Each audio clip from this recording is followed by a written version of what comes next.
వృషభ రాశి వారికి ఈ వారం చాలా వరకు అనుకూలంగా ఉంది. ద్వితీయంలో గురువు, అష్టమాధిపతి అయిన గురువు ద్వితీయంలో ఉన్నారు.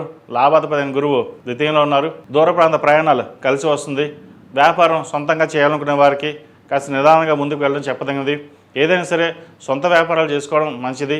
భాగస్వామి వ్యాపారాల విషయంలో కొన్ని జాగ్రత్తలు తీసుకోవాలి.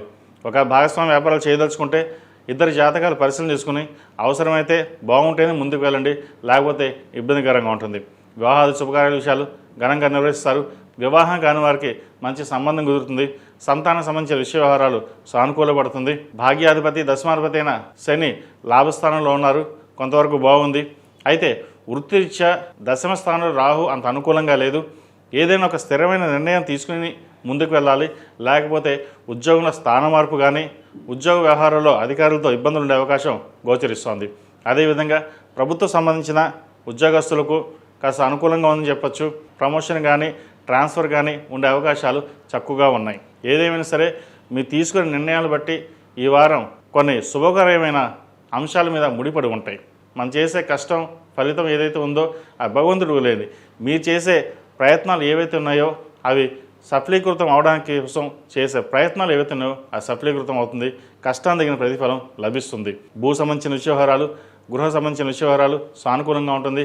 రియల్ ఎస్టేట్ రంగంలో వారికి, కాంట్రాక్ట్ ఫీల్డ్లో ఉన్న వారికి, ప్రభుత్వ ఉద్యోగస్తులకు, అదేవిధంగా విద్యా సంస్థలో పనిచేస్తున్న వారికి కాలం అనుకూలంగా ఉంది.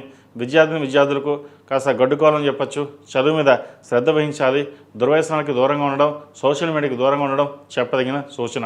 ఏదైనా ఒక నిర్ణయం తీసుకునేటప్పుడు పెద్దల సలహాలు తీసుకుని ముందుకు వెళ్ళాలి. ఈ రాశిలో జన్మించిన స్త్రీలకు వృత్తి ఉద్యోగాల పరంగా, వ్యాపార పరంగా అనుకూలంగా ఉంటుంది. కష్టాన్ని తగిన ప్రతిఫలం లభిస్తుంది. జీవిత భాగస్వామి యొక్క సలహాలు సూచనలు తీసుకుని ముందుకు వెళ్ళినట్లయితే మరిన్ని మంచి ఫలితాలు సంప్రాప్తిస్తాయి. ఏదైనా సరే పెద్దవాళ్ళ సలహాలు తీసుకుని మరిన్ని విజయాలు సాధించడానికి ప్రయత్నం చేయండి. సొంత నిర్ణయాల వల్ల కొంత నష్టపోయే అవకాశం కూడా లేకపోలేదు. ఈ రాశివారు ప్రతిరోజు ప్రతినిత్యం అష్టములకా తైలంతోటి ఓ నమశివతులతో దీపారాధన చేయడం, అదేవిధంగా రాహుకాల సమయంలో మంగళవారం, శుక్రవారం నాడు నిమ్మకాయ డొప్పలతోటి నువ్వుల నూనె పోసి దీపారాధన చేయండి. తద్వారా రాహు సంబంధించిన ఇబ్బందికరంగా ఏమైనా సరే, ఎందుకంటే దశంలో రాహు అంత బలంగా లేదు, వృత్తిరీత్యా వ్యాపారరీత్యా ఏమైనా ఇబ్బందులు ఉంటే తొలగిపోతాయి. అదేవిధంగా ప్రభుత్వ ఉద్యోగస్తులకు అధికారుల నుండి ఇబ్బందులు ఉండే అవకాశం కూడా లేకపోలేదు. ఆరోగ్యరీత్యా కొన్ని జాగ్రత్తలు తీసుకోవాలి. ఆకస్మిక ప్రయాణాలు, ఆకస్మిక సంఘటనలు కొన్ని చోటు చేసుకునే అవకాశం గోచరిస్తోంది.